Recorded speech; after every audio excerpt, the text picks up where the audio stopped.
ثانيه، والشكر له على توفيقه وامتنانه، وأشهد أن لا إله إلا الله وحده تعظيما لشأنه، وأشهد أن محمدا عبده ورسوله الداعي إلى رضوانه. اللهم صل وسلم وزد وأنعم على عبدك ورسولك محمد وعلى آله وصحبه أجمعين. يا أيها الذين آمنوا اتقوا الله وكونوا مع الصادقين. أما بعد، فاتقوا الله عباد الله، واعلموا أن الموفق من عرف قدر هذه الأيام وعمرها بالطاعات، فلا تضيعوها بالغفلة وكثرة الأسواق، ولا بالتفاخر والمباهاة، ولا بالمعاصي والسيئات، فإن المعصية تعظم في الأزمنة الفاضلة، وقد قال تعالى في الأشهر الحرم: فلا تظلموا فيهن أنفسكم.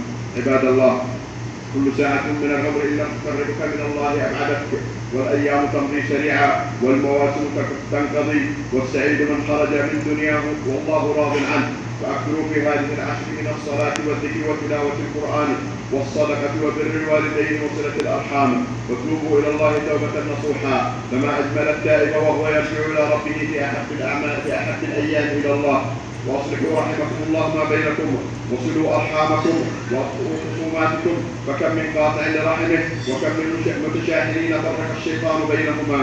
وإن من أعظم الحرمان أن تدخل عليك مواسم المغفرة وقلبك مملوء بالشحناء والبغضاء، فبادروا بالعفو والصلح، فإن أقرب الناس إلى الله أسرعهم إلى الإصلاح. اللهم لا تجعل في قلوبنا غلا للذين آمنوا، وأصلح ذات بيننا ووفقنا للعفو والصفح وصلة الأرحام. وأحيوا عباد الله شعيرة التكبير في بيوتكم ومجالسكم ومعاهدكم وأولادكم، فإنها من شعائر الإسلام العظيمة. عباد الله، هذه أيام عظيمة، فلا تخرجوا منها بالغفلة، ولا تجعلوا نصيبكم منها الطعام واللهو، بل عمروها بالذكر والتكبير والصلاة والقرآن وصالح الأعمال. ثم اعلموا رحمكم الله أن الله أمركم بأمر بدأ فيه بنفسه، واستثنى بملائكته المسبحة بقدسه، وثلث بكم أيها المؤمنون من إنسه وجنه، وقال عز من قائل: إن الله وملائكته يصلون على النبي يا أيها الذين آمنوا صلوا عليه وسلموا تسليما. وقال صلى الله عليه وسلم: من صلى علي صلاة صلى الله عليه بها 10. اللهم صل وسلم وزد وأنعم وبارك على نبينا محمد وعلى آله وصحبه أجمعين. وارض اللهم عن الخلفاء الراشدين الأربعة المهديين أبي بكر وعمر وعثمان وعلي، وعن الصحابة أجمعين، وعن التابعين ومن تبعهم بإحسان إلى يوم الدين، وعنا معهم بمنك وكرمك وإحسانك يا أكرم الأكرمين. اللهم أعنا على ذكرك وشكرك وحسن عبادتك. اللهم تقبل من الحجاج حجهم، وردهم إلى أهلهم سالمين غانمين. اللهم تب علينا توبة نصوحا. اللهم احفظ بلادنا وأمنها وولاة أمورنا، وأدم علينا الأمن والإيمان والاستقرار. اللهم آمنا في أوطاننا، وأصلح أئمتنا وولاة أمورنا، وأيد بالعز والتمكين والنصر المبين عبدك خادم الحرمين الشريفين الملك سلمان بن عبد العزيز، وولي عهده الأمير محمد بن سلمان. اللهم احفظهما في صحة وعافية، واجزهما عن الإسلام والمسلمين وعن خدمة الحرمين الشريفين وضيوف الرحمن خير الجزاء. اللهم احفظ رجال الأمن والقائمين على خدمة الحجاج واجزهم خير الجزاء. اللهم احفظ بلاد المسلمين من الفتن والشرور، وأدم عليها الأمن والإيمان والرخاء والاستقرار. اللهم اغفر ذنوبنا واستر عيوبنا ويسر أمورنا، وبلغنا فيما يرضيك أعمالنا.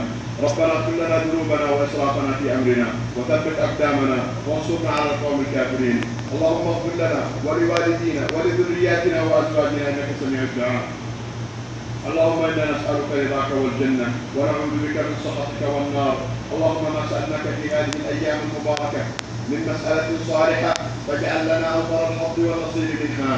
اللهم اجعلنا ممن تباهي بهم الملائكة يوم عرفة، واجعلنا من عتقائك من النار، نحن ومن خلفنا وراءنا ومن سبقونا إليك يا رب العالمين.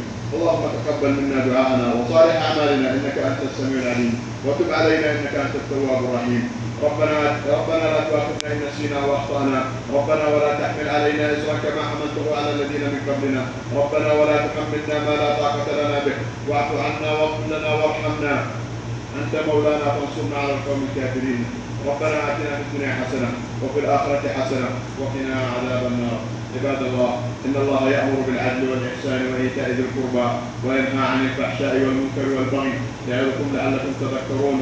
فاذكروا الله العظيم الجليل يذكركم، واشكروه على نعمه يزدكم، ولذكر الله أكبر، والله يعلم ما تصنعون.